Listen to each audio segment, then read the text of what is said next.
This is a just simple roadmap that I use when I do negotiation training to get people to understand that while the conversation is going on, sometimes you end up in the wrong place.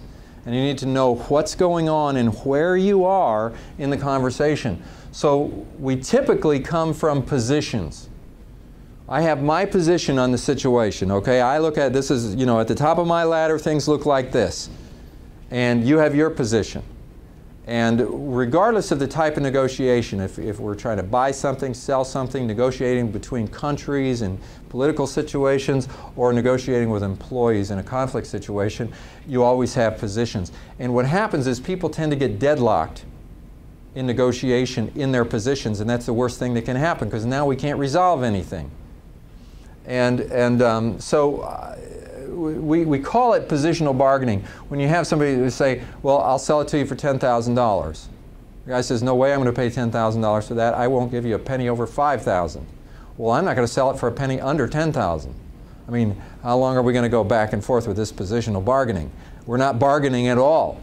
We're just stating our positions, and our positions are not compatible. We can't get anywhere. Now, when this happens in a manager-employee situation, this is a place where the manager typically pulls rank and just reaches into their power base of authority and says, fine, we'll resolve this right now. I'm going to write you up for insubordination. Right now, here it is, sign it. It's going in your personal permanent record, and that kind of stuff. And it's because they're just not good negotiators. They don't know how to move off of this. So this is where the train wreck happens. This is where the real problems happen. And so the roadmap is designed to keep these kinds of things from going on. We got to move downward here.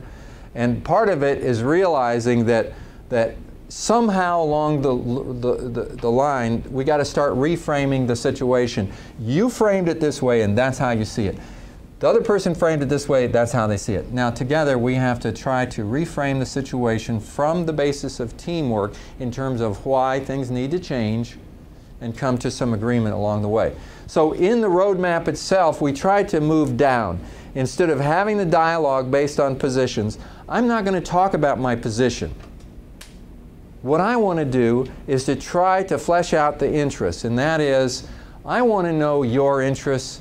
You need to know my interests. Now this is a term that is used in negotiating language, but basically what interests are is just your point of view. I need to understand where you're coming from. And we uncover interest by asking the questions about goals. So what was your goal in doing that? What are you trying to, how do you feel? All these kinds of things, all these questions to try to, and see if we can get to the point where as two people who are on the same team, we're just sharing interests and trying to understand, then we can alleviate some of the tension. This is antagonistic. This is two opponents fighting each other. This is two people on the same side discussing interests. That's the way we want the conversation to go. Because the track we want to run on is once we've been able to talk about interests, you've got to understand my interests, okay? I'm the manager here. These are certain situations that I have to deal with. This is my position. You need to understand where I'm coming from.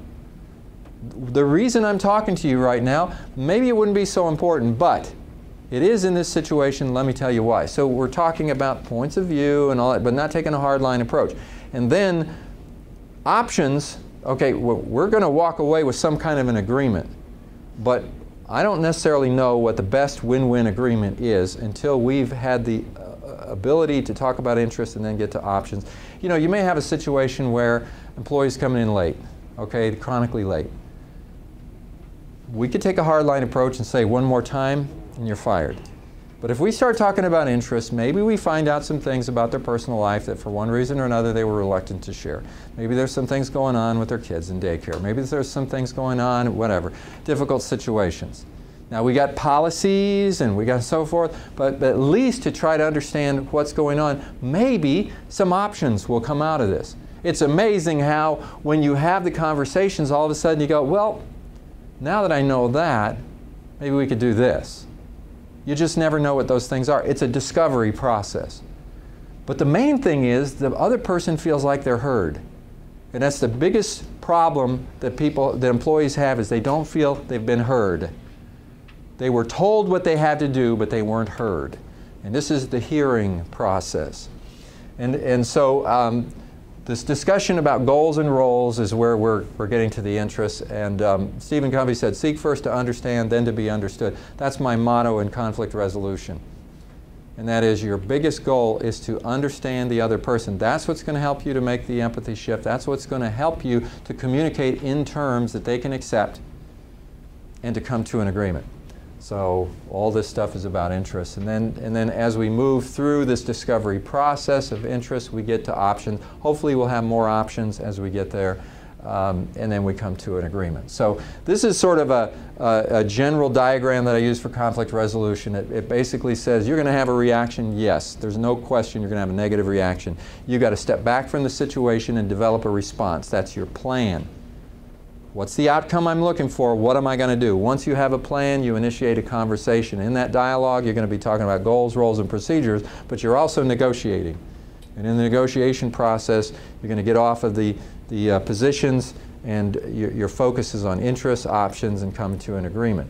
And so we have these sort of two diagrams that sort of give you different views of things. The diagrams themselves aren't important. It's just to understand that you are developing competency in being a negotiator.